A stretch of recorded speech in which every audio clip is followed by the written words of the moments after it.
Hello and welcome back to Startrack Devos. George MacLeod penned a poem that goes something like this.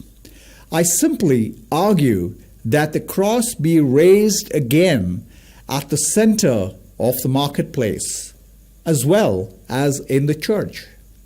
I'm recovering the claim that Jesus was not crucified in a cathedral between two candles, but on a cross between two thieves. On the town garbage heap, at the city crossroads so cosmopolitan that they had to write his title in Hebrew and in Latin and Greek. At the kind of place where cynics talk smut and thieves curse and soldiers gamble. Because this is where he died. And that is what he died about. And this is where Christ's men ought to be, and what church people ought to be about. The human mind, especially the modern one, finds the idea of the Son of God dying a brutal death on a cross like an anticlimax. The hero of the stories prays blind people's eyes open. He opens deaf ears, reverses death like it's akin to waking someone up from a nap. He expels demons from people infested with them with a word. He walks on the dusty street, comes to the water's edge, and strolls onto the water's surface like as if it's hard ground. And then he is awarded the infamous capital punishment of death on a cross. How can such a ghastly end match with such a powerful life? To our finite minds, it doesn't match at all, but according to the eternal plan of God, it dovetailed perfectly. One huge issue remained unsolved. All people, regardless of class or status, meet the same end: death, irreversible death. No amount of miracles could sort that matter out. The healings and signs can alleviate pain and suffering in this life. The only way to break the power of sin and its consequential death was for the only perfect human being to die, taking on the sins of the world. But the jaws of death could not lock on to the Son of God, Jesus Christ, because he was sinless. Death just had no grip on him. At the time Christ broke into history, the death sentence was administered by nailing the accused to a rough wooden cross. Christ died on a Roman cross for your sin and mine, to break the curse of eternal death and change our destiny beyond the grave. Today, the cross stands for this message I've summarized for you. It makes peace between people separated from God by sin, so that they get imputed the standing of a child of God.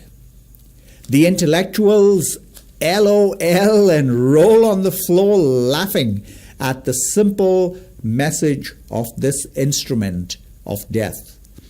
It only looks like stupidity and foolishness. But I want to tell you, I've experienced the life-transforming power of the cross that none of my professional accomplishment or degrees could buy me. And then you have people who think that the power is in the wood of the cross. No, it's not in the tree. It is in the one who died on the cross. Today, I'm not ashamed of the cross. I take its message because I've seen its power, and I want the same for you. As people make fun of the cross, they also ridicule those who talk about it and preach it. This is what the New Testament calls the offense of the cross. Once again, I gladly bear its shame and reproach. It's part of the package deal God holds out for you today, my friend. Don't wait another day. Grab the whole lot. My friend Gibbon rolled off the soundtrack for the century-old George Bennard song, I Want to Sing for You. Thanks, Gibbon. Bless you, man. Let it minister to you as you settle what the cross means to you.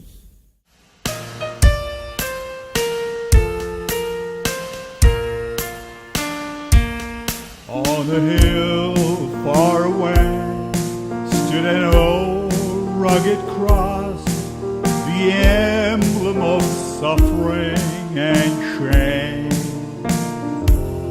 And I love that old cross where the dearest and best for a world of lost sinners was slain.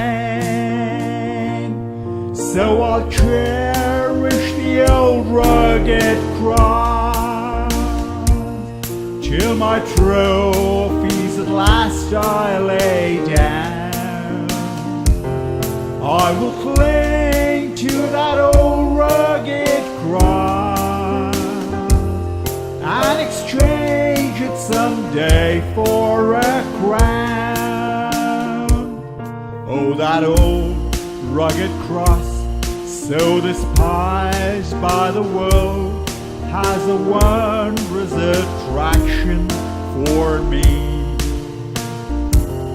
For the dear Lamb of God left his glory above to bear it to dark Calvary.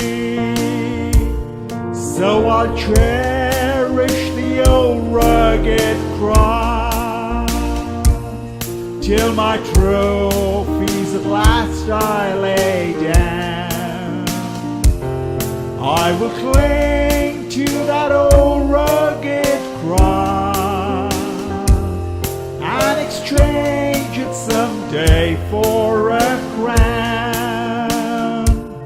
In the old rugged cross, stained with blood so divine, a wondrous beauty I see.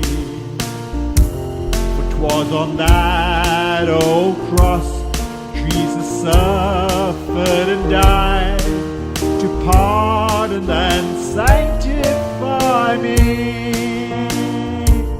So I cherish the old rugged cross till my trophies at last I lay down. I will cling to that old rugged cross and exchange it someday for a crown.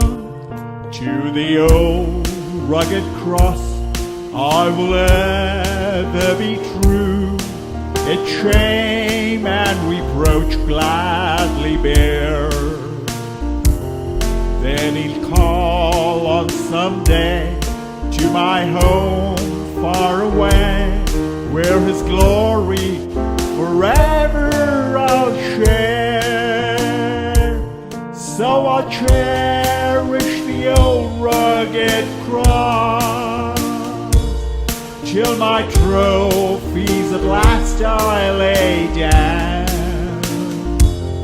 I will cling to that old rugged cross and exchange